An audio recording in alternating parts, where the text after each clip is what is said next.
cameras on, that would be awesome. It's fun to look at faces instead of just names. We're going to start as we usually start with tell us some good news. Who's got something good to share that would benefit all of us to know about? Hey, Ryan, I think you had some good news about one of our agents in Vail.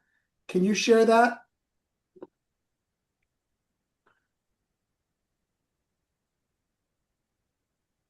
We can't hear you for some reason. Why can't we hear him?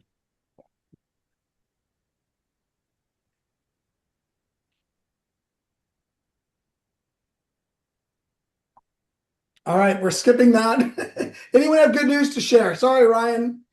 Anyone have good? Ryan, can I share that piece of info?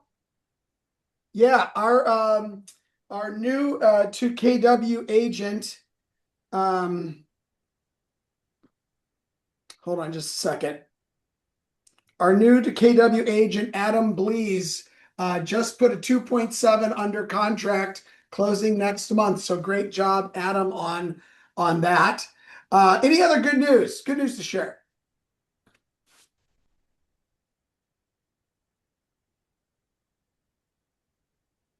Quiet group today.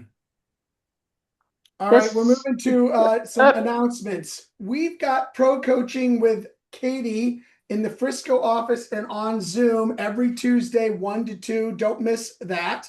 That's a growing group, by the way. If you haven't caught up with that, check it out this week. Contracts with Rod and Edwards, 1:30 to 3:30 every Wednesday. We've got an accountability group that continues in Frisco and on Zoom every Thursday, 1 to 2. Tonight, Top of the Rockies is doing a movie night. The film is Project Hail Mary. Has anyone seen this yet? Project Hail Mary. It is worth 2 hours and 39 minutes of your time. Awesome movie. Breakthrough 120. Breakthrough 120 starts on Monday, and Breakthrough 120 is our production class. We've been piloting Breakthrough 120 around the KW ecosystem for a while, and here's what we see.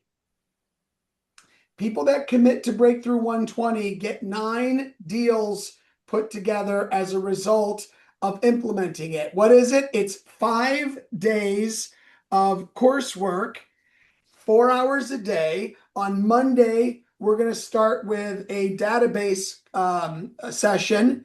We're going to move into lead generation and lead follow-up on Tuesday. I'm teaching on Wednesday on listing presentations and buyer presentations. Thursday is all about open houses. I think Ryan's doing that session. Friday is about social media and AI. 5 4-hour sessions on Zoom and in person at both locations, Frisco and Edwards. And then accountability sessions start the next week. More details on that coming soon. But we're seeing great results from people who are attending Breakthrough 120. Also, new to the calendar, next Monday, I'm going to start a weekly 30-minute industry update. I'm doing it with Charles Coleman. You all met Charles last week.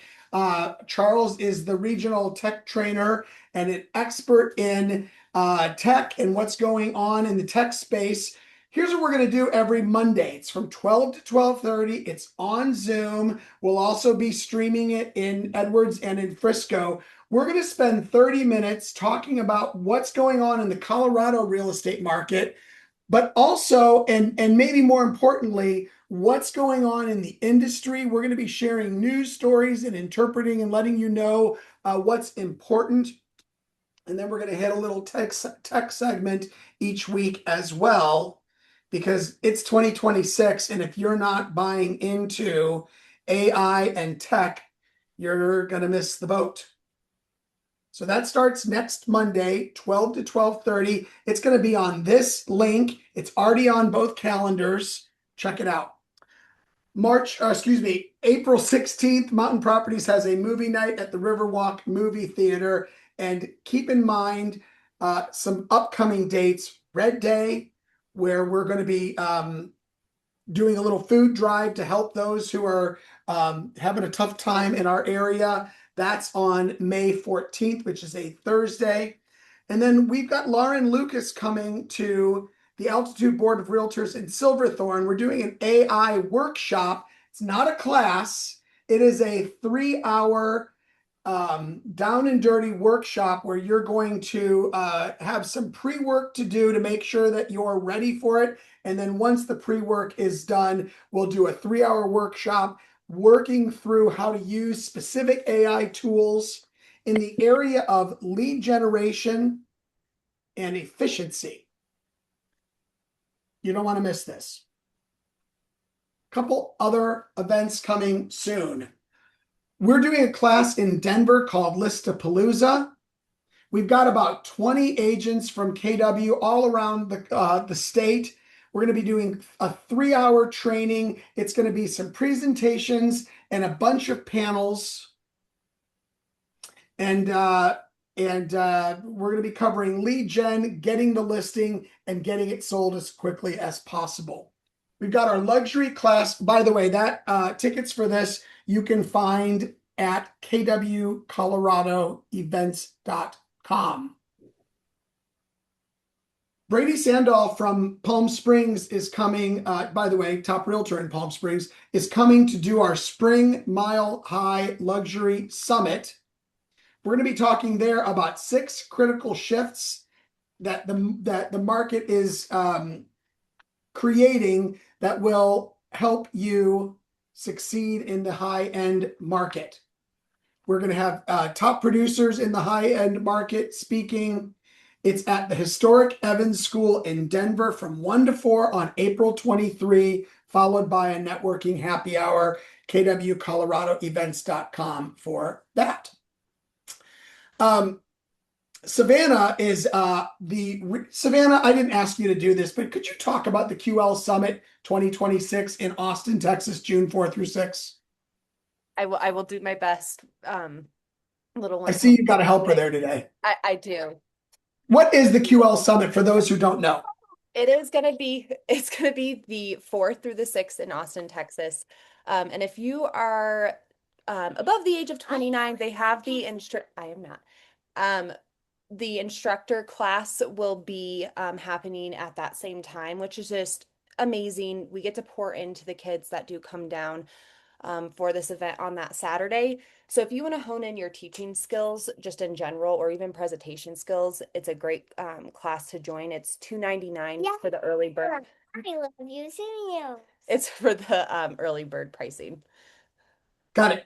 So, okay, QL Summit. So as you may know, one of Gary Keller's passions is to help the next generation of realtors.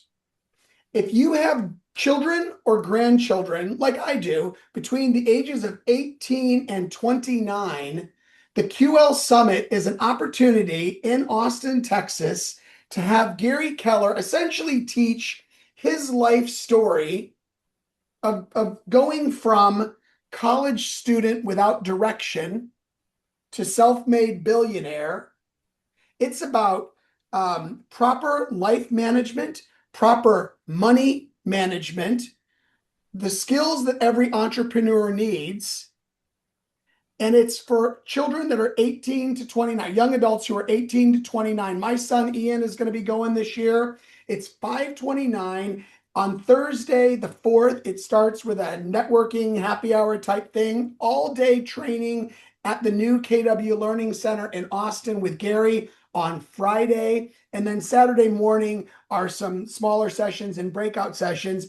But Gary's passion project is Quantum Leap, and this QL Summit is his annual teaching day for our kids and grandkids, and for some of those, some of us who fall into that age group. So if you're interested, let me know, and we'll help you get your grandson, self, or child signed up for QL Summit in Austin. And really, go ahead. yes, and real quick on that too, it's if you just know somebody in general that you think, as soon as I start talking, Mabel Lynn, give me mommy 1 second, please. I apologize. if you have somebody in your life that you think could benefit from understanding their purpose and hearing about the 7 principles of success, this is also just great for them. So it's not real estate based either. Absolutely. Yeah, it's about life and being and leading a big one. Okay, Mega Camp. Tickets were just signups just launched for Mega Camp San Antonio this year, August 17, 18, 19 for agents, not 20th. You can get the tickets by using the QR code or going to events.kw.com. Rocky Mountain Summit in Vail, September 23rd through 25th. I'm excited that next week, I'm excited about Debbie today, who's going to be speaking in just a minute. Thank you for being here, Debbie. Erin Harrell from Sarasota, Florida will be here next week to talk about luxury and organic marketing. She's a top agent in the Sarasota area. Scott Maloof, San Antonio, one of the top 20 agents of 150,000 KW agents, is going to be talking about lead gen. Gay Ribble, our top listing agent out of the DTC Market Center, is going to be talking on the 20th about getting listings and getting them sold. So please mark those dates.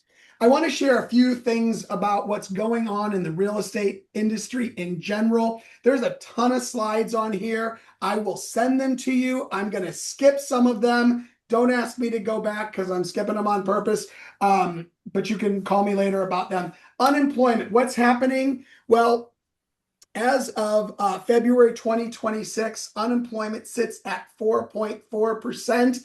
And here's the takeaway from this. Unemployment is slowly creeping what? Somebody up, right? Slowly creeping up. Job openings. On this slide, unemployed people are in teal and job openings are in orange. In January 2026, the number of unemployed people crept slightly higher than the number of job openings. I'm showing a theme here. Job growth historical.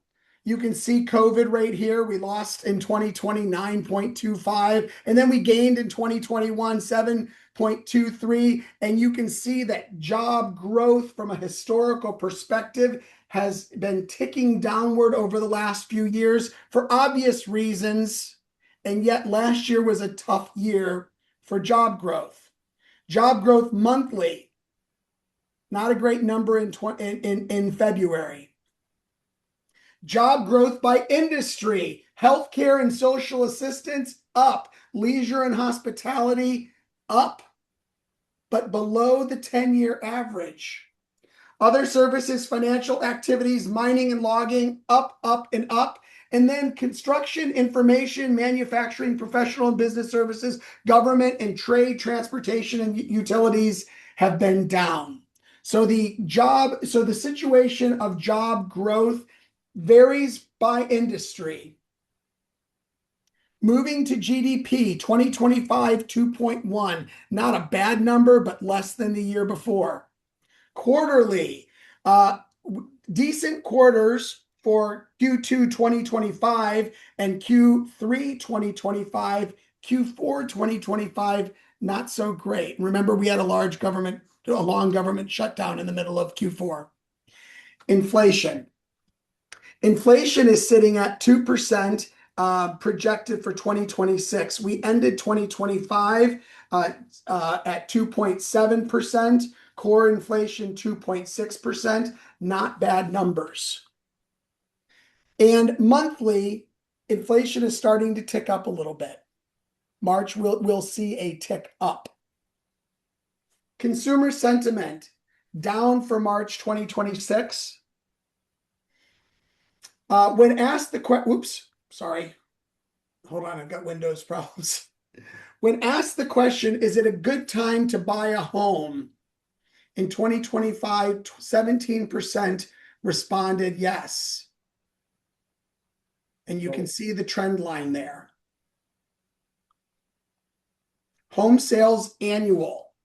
When these slides were put together mid-March for today's presentation, we were projecting 4.3 million homes.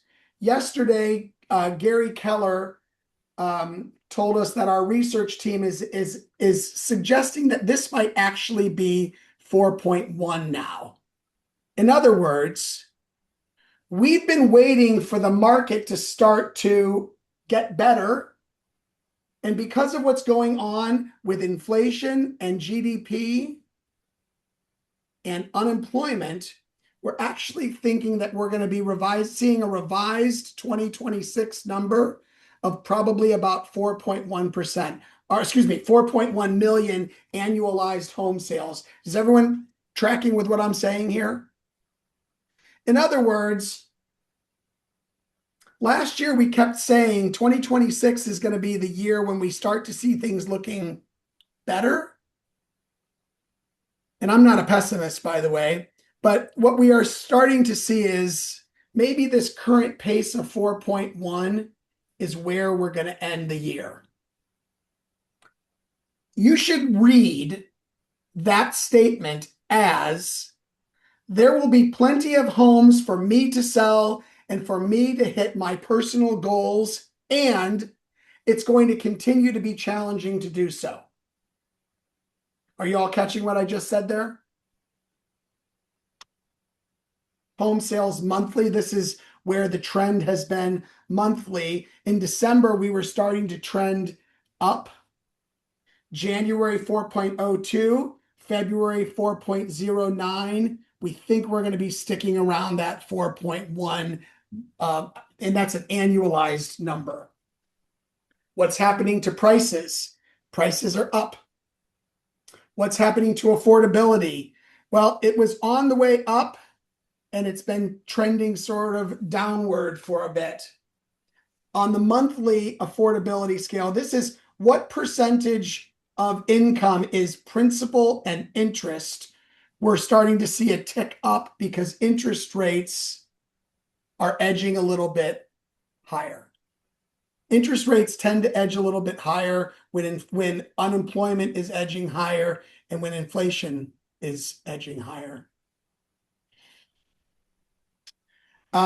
Mortgage 2026 projection for mortgage rates 5.9. I think we're also seeing a revision towards just above 6%. Okay. Is Katie on here today? She's here. Does she have a I there think she so. is. Katie. I don't know if you can see me. There we go. Katie, we can see and hear you. Great. So today I wanted to talk about the value of role playing. There's an interesting statistic. Agents who consistently practice role playing have win rates of 20 to 45% higher than those who do not. One other interesting note is that confidence and enthusiasm account for 94.5% of total sales score variance. Therefore, technical knowledge is just secondary. So when you're interviewing with a buyer or a seller, having that confidence and enthusiasm is really what's going to secure your position there. So today we're going to work on role playing. We'd love to see you on our call at 1 o'clock. Thanks. Thanks, Katie. Appreciate it. Put your room on mute, please. Thank you. All right, couple other final things before we get to Debbie and Leslie. Capping agents for Summit County Market Center, Julian Estes, Kat Considine, and Lindsay Morrow in Grand. Congratulations on hitting the cap and moving to 100% commissions for the rest of your fiscal year. And Laura Sellards in Vail. Congratulations, Laura. Great job. Thank you for clapping for her, Joan. All right, I'm going to turn it over to Leslie. Leslie, where are you? I'm here. All right, and Debbie. Debbie, how are you today? Good morning. I'm doing well. How are you? Fabulous. So I think our conversation that we're going to have this morning fits in really well with a lot of what Russ was just sharing, right? I mean, we know that we've been in a little bit of a shifting market, a little bit. And we're going to continue to be in a shifting market.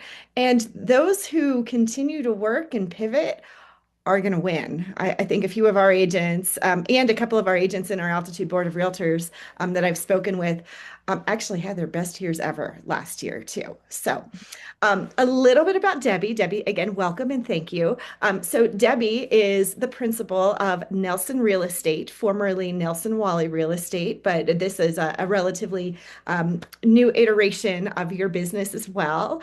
Debbie is a rock star powerhouse realtor here in Summit County, and I say specifically Summit County, and we'll talk a little bit about that in just a few minutes too. Debbie's been in business for about 21 years and has really figured out her niche here. So, Debbie, welcome. Do you want to share a little bit more about your story? Sure. First of all, I rebranded actually to Nelson Mountain Real Estate. So Nelson just Mountain. to correct that a little bit, we moved here in 1999, and I work for the Builders Association. And one of those members reached out to me in 2005, into 2004, and said, "I think you should go into real estate." And I came from metro markets, Lincoln, Nebraska, Des Moines, Iowa, and has always found real estate interesting, but a little bit boring. Sorry, any metro market. I don't mean to, but a lot of tract housing, that kind of thing. And out here, it's very different and requires a lot of guidance, I think, in my opinion. So started in 2005 and started with a small boutique brokerage. And in 2010, realized that they weren't shifting with the times. Went out on my own for about 10 years, where through that, it was a group of us that worked together but were independent. So we shared expenses. And through that, met Ned Wally. And Ned and I became partners, and we're partners for 5 years. He has since retired and is living the good life between Florida and Minnesota. And so I am continuing our team concept with a few changes. We do work as a team. And so that's how I got here today. I have to say, though, being a rock star realtor, that just term doesn't sound right for me. I don't really feel like that. I just do my job. I've got, you've got Eric in here, you've got Carrie in here that I know, and those guys are rock stars as well. So I just really Yes, love yes, what they I are. do. So I think that helps. So Well, I think that that actually, speaks to who you are and actually who a lot of our folks are in this community that even though people might look at you as a rock star, you don't feel that way. And I think that lack of ego, where we do what we do because we love what we do Mhm. and because it helps others, I think that's also part of the secret sauce. Yeah, definitely. Definitely. So can we talk about how this is different than a metro market? Because we talk about that a lot here in the office. So Definitely. I don't know about any of you guys, but I'll go to conferences and I get some great ideas and find some new systems that I want to try out. And it's all great. I've worked with 3 different coaches and none of them can grasp the concept of a second home market. And when, here in Summit County, we're looking at about anywhere between 70 to 75% of our people don't live here. So it requires a different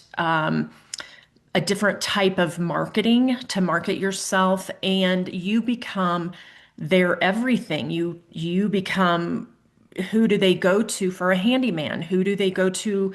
Where do we take grandma for a nice restaurant, for a nice birthday dinner, that kind of thing. So there's so many ways that we can become that person for 70 to 75% of our clientele because they just aren't here in Summit and know Summit like we do. So I think that's one of the biggest things that we're able to help. Plus, you could be in Frisco, for example, and walk across the street and you're suddenly in county and all the rules regarding short-term rentals completely change. Whether you're on septic or sewer completely changes. I mean, there's so many different things that it really does require experts. So when people say AI is going to replace us, I kind of laugh. I look at it more. I saw a Facebook meme with a lady like raking leaves and going, yeah, AI is going to replace this, or staging the property, yeah, AI is going to replace this. I have found AI for me to be an assistant more than anything, not something that's going to replace me. And I think that's the difference that I experience between a metro market. I also think, and I'd be curious to find out, it might get a little bit boring where everything here, every home is completely different. And you might know condos well, but you still have to understand the rules around it and get in there and dig into HOA docs and help them understand different things. So, yeah, it's every piece of property is completely different. It is. It is. So as you know, as you have pivoted to your marketing strategies to reach those second homeowners, let's talk about what you have done. Yeah, You and I had, discussed yeah, to really lean into sure. three things. So what are those three things? So I've had a number of Jocelyn actually in your office one time came into one of my open houses and is like, what do we do to break it into this business? And so, it's hard because at the time that you're doing it, you're not really thinking about it. You're just doing your best. And I started in 2005, right as the market was really picking up and then the recession hit. So I feel like I've been through a number of different markets at this point in time. But when I started, I took out a little quarter page ad on Saturdays in the newspaper. So I was there.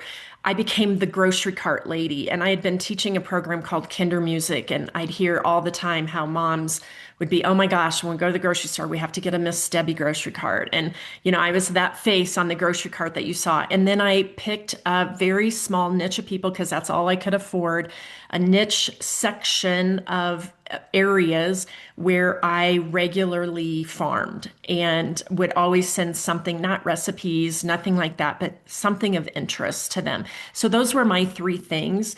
And then that was in 2005. What I quickly realized during the recession is the brokerage that I was working for was not moving into the digital age. And that was, the young people that are starting right now are like, what do you mean? There's no digital. And it wasn't. We didn't have, I remember working with a gentleman, Eric will remember him, Walt Grandy, saying that, there was a time when he'd be down in Denver driving back and forth 6 times just to get signatures. So, we were on the tail end of that. We were just starting the scanning mode, moving from fax to scanning, and then Facebook came out, and we could really tell, and I could tell, things were shifting. The newspapers were shifting to digital. People weren't liking getting paper, although I still send them paper.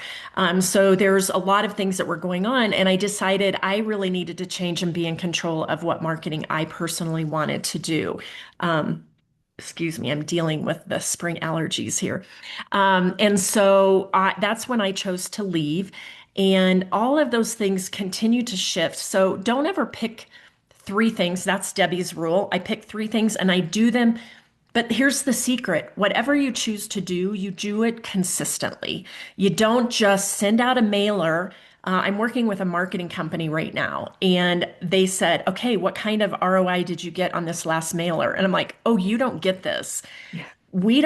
You don't get necessarily an ROI on one mailer. It's when they consistently see. And one of the best piece of advices I had received is back when I first started is when you are it comes back to being top of mind, but it is if you're the postcard sitting on the counter at the time that they decide to sell, then you're the one that's probably going to get the phone call. And it's the same. If you're the one that constantly is appearing in front of them, that is offering people things of value, they're seeing your open house signs all the time. You're staying top of mind. You're staying, whether it is a postcard or not, you're staying that postcard on the countertop. So everything that I've ever done has been, what can I do to stay top of mind? So right now we have shifted and I've gone beyond three things because I have a team of people now. So we do Google Ads. We have a specified amount of money that we do through Google Ads and work with a marketing company to help us decide what the message needs to be and where we're focusing on. We are doing social media marketing. That's not me. I'm the person that went, oh, that's funny, share. I'm not one that is out there doing a lot. They're trying to get me. I might eventually get into it, but I'm not the best person on screen either. So that's just not my cup of tea. I continue to farm. And one of the big things that changed my career was in 2015. My brother was a commercial realtor in Omaha, Nebraska, and he'd gone to a conference where they talked a lot about branding and about postcards, doing farming. And he said, this really doesn't work for me in commercial, but you should go to it. And I did it, and I hired them to set my brand. And I have to tell you, you guys, that shifted. I doubled my business in 1 year when I set up a brand. And this is what happened with the brand. They determined, they went through a whole questionnaire of, what's important to you? What do you want to offer? Why do you do this? It took lots of hours, lots of interviews with them, and they helped me to determine, come up with a brand. They helped me come up with colors so I remained consistent. So every time somebody saw it, they'd go, oh, that's Debbie Nelson. Oh, that's Debbie Nelson. And then I got into farming really, really hard, and it's expensive. So if anybody has not been farming and they want to get into it, just pick a little niche. So my niche was wilderness. And I hit it hard, and I was the #1 agent in wilderness for several years. I knew all of the condos. I knew which condos were going to be having some assessments coming on. My open house signs were up there all the time. People just knew me. And not that I had all the business by far, I was by far not all the business, but I was an agent that people knew up in wilderness. And I know, I've shifted now. I'm in more of a luxury market. And a lot of that came with my business partner because that was what his focus had been on. But I'm going to tell you, you guys, those wilderness condos are some of my favorite clients that I have. And the reason why is they were me. They were me buying a second home. And I could relate to them very much. So that was kind of how I picked that niche. It was people that I knew I could relate to and get on the phone and have a conversation that I didn't feel like a fish out of water, nor did they feel like I was talking over their heads, and that I was their equal or their peer. And when I did that, my business just really, really took off. I've since shifted. I don't farm all year long because, as people here in Summit know, unless you're right on the mountain at a ski resort, we tend to go pretty quiet from about November to February. I start up my farming again in February, and I'll run it really hard through July. And then I'll probably do something again in November, and then I'll take a rest for it because I think it's a little bit of a waste of money because people aren't in the mindset to be selling. So those are the different things.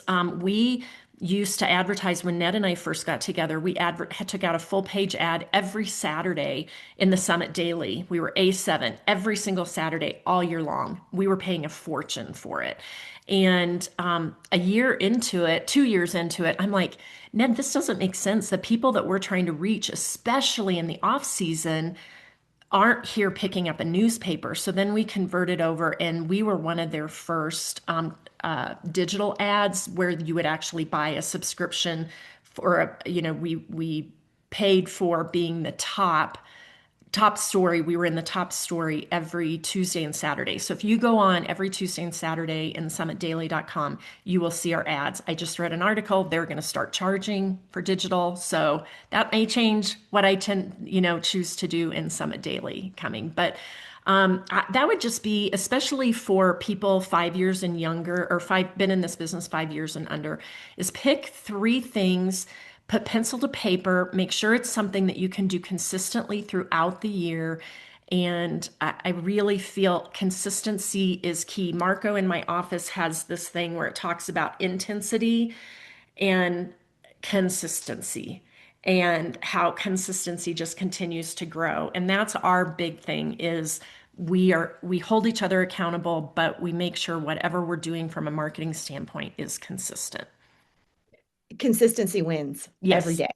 Every day. You know, you could go all in for 1 week and then do nothing, and people don't remember.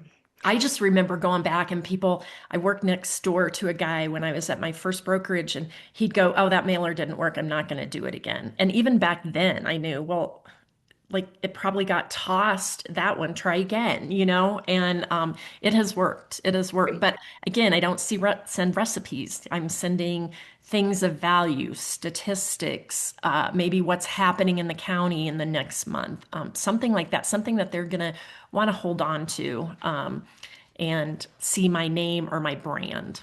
Exactly. Well, we just went down to a workshop in Denver last week with James Shaw, who was the former team leader and now is he's a real estate educator, and he owns a group called the Inspire Collective, and he runs a free class every morning, at like Carrie, 5:30 or 6 a.m. Um, and he says that paper is back, that Mhm. postcards and farming, are going to continue to be more effective as people are craving again a tactile experience, and something that is an alternative to digital. Wow, and of Mhm. course we know we can't give up the digital because that is where all the eyes are, and that integrated marketing approach I Yeah, think is really important. absolutely. Um, so you have a team now of 4 agents, is that correct? Yeah, we actually have three of us are licensed, and then a fourth is in the process of getting her license. And so she's working as our transaction coordinator right now, just because that's the best way to learn the whole picture. So as she's working on her license. Exactly. And they all buy into the same vision that you have. They really do. And one of the things that I did, when I first started, I'm a boss. I'm a mom. One of my agents happens to be my son, and we Mhm. have to put up a fence there. Now I'm your boss. And now we've shifted to where I'm just a leader of the team. I come in with more experience, but when we get ready to budget for 2027, they will be going through they're the ones that talk me out of even what print advertising I had been doing in Summit Daily. They're the ones that said, we think you need to pull back a little bit. We don't feel like that's where people are seeing us, and we can save some money there. So they play a very active role in the decision making. They're the ones that say, and sorry, I'm probably doing it here, you talk too much, when I go to listing appointments. And so anyway, yeah, we're all in. They always turn to me, obviously, because I've been in the business longer than they have. They do turn to me for advice, but even Marco came from a completely different market in Palm Springs.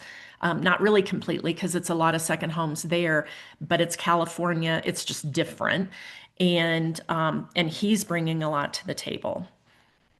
So with all that too, I mean, yesterday we had talked about your shift into maybe a bit more of a buyer's market.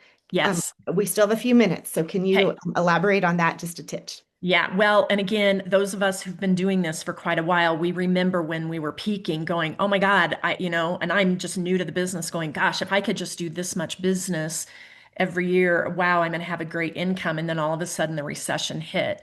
And we had to immediately shift into buyers because there are so many sellers out there that all you're doing is paying money to keep it listed.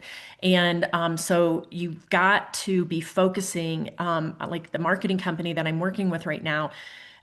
They keep thinking, oh, all you want are sellers, all you want are listings. And I said, no, no, no. Now I want to go out and I want to find buyers. And it was really strange. We've been so focused on sellers since 2019, really, when Ned and I really started working together, that just shifting our messaging about being, really knowing what's going on up here and sharing with buyers and really trying to hit the markets like the Front Range market, really trying to hit them with our branding is what we're trying to do. And as we're going to see more listings are going to set. I'm not saying don't get listings because obviously they're very helpful, but you have to start focusing on where the business is going to be. And the business, I think, for the next couple of years, based on what Russ is showing us in his stats, is going to be we're going to see more, we're going to see way too many sellers. So now we want to really focus on getting those buyers.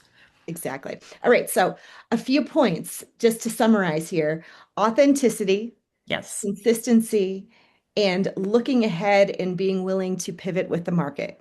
absolutely. 100%. Does anybody have any questions for Debbie? Thoughts, comments? I have a comment. What I heard, Debbie, when you talked about farming, um, and you talked about the branding, the conference you went to, I think about branding. Um, what you talked about was what makes so much sense for agents. Most agents wake up one morning and they see an expired listing, or they drive by a for sale by owner and they say, well, I think I'm going to start calling for sale by owners in a TCPA compliant way. And that's the first day they do it and the last day they do it. They don't like fully go all in on the thing that they've decided to do. And what I appreciate about what you said was you prepared for it by getting your marketing clear, and then you went all in. And even though you had days where it didn't like have immediate success, you kept doing it until you got where you wanted to go. Absolutely. And one other thing I meant to throw in here when we were talking about shifting and what we're doing. When you start out, yes, you have a sphere, but you don't have clients. And I remember two agents that were big in this boutique. And I'm like, where do you get your clients from? And they're like, oh, repeat and referral from my existing clients. I'm like, that's great. I have no existing clients. How do I do that? Part of the shift that I've made is my ultimate focus right now are on those past clients, because they send me people all the time, or they talk to their agent. Oh, down in Denver. Oh, I know you own a home up there. Who do you work with? And then suddenly I pick up an agent who's referring business to me. And so that's another shift that you have to make in the market. Just to go back a little bit to what Leslie was saying, is as you get more experience, you're not looking for the cold leads as much anymore. You're just really nurturing those existing leads. But it is, Russ, you have to know who you are, what you stand for, what it is you're going to do for your client, so that it just rolls off your tongue in that 15-second elevator. I went to a conference once and we had to practice on telling people within 30 seconds who we are, what we do, and why we stand out and are different from other people. And that's what I feel like working with somebody on my branding really helped me get a jump start on that. I love that. Danielle asks the question, how are you hitting the front range market with your brand? So we're doing it through some geofencing. That is a little bit above my pay grade, but we pick some target feeder markets where we're getting a lot of our business from. Who, what towns? There's a lot of fair housing rules when it comes to this, that you can't use zip codes, but you can use towns. So like Parker is a big feeder market to Summit County. So what happens if people, I don't want to just go to Parker, because not everybody in Parker wants to do business up here. So through geofencing, their device checks in, or is, their location is on and they're at certain places here in Summit County, then it automatically goes back and say, where's your home? If their home is in Parker, all of a sudden they're seeing our ads in all of these different places. So you're probably going to have to, unless you know a lot about it, you're going to have to hire somebody that knows what they're doing. In concept, I know what it's doing. Could I put it in place? No, I need to have people. But geofencing is probably the biggest way. I did try advertising radio ads, KOA radio, talk radio. I tried that. That did not work. It was way too expensive and really didn't bring anybody up here. Yeah, Denver radio is pricey. Yeah. For sure. For sure. Awesome. Well, Debbie, thank you. Go ahead. Go ahead, Russ. I was just going to thank Debbie, and because it is 10 o'clock. I've been told you end right on time. Okay, great. Yes, we end on time. So Debbie, thank you so much Absolutely. for being here today and sharing your wisdom. And we look forward to closing some deals with you. Absolutely. It'd be great. You guys are great. Awesome. Thank you. Debbie, thank you so Thanks, much. To what Debbie. Debbie just said, Appreciate it. folks, All right. one thought on how do you target the front range? When you come to the AI class that we're doing in June, we're going to be talking, one of the topics is going to be a workshop on how to use AI to find the feeder markets that are bringing clients to your area. And also to something that Debbie said about the second home market. If you haven't joined our KW Ski and Tea group on Facebook, join it. This is a project I'm working on to help us get more referrals from all around the second home communities at KW. We're starting with a Facebook private group, and I'm working on an event at Mega Camp where we're going to just do a casual happy hour with agents that are working second home markets and feeder markets for Summit County, Grand County, Eagle County, and the rest of the areas that we work. So don't miss that, and get on the Facebook group. Pop into productivity coaching for today at 1 o'clock. Hope you all have a great week. See you next Tuesday. And see you on Monday for our industry update that we're starting. More information being emailed to you. Take care, everybody.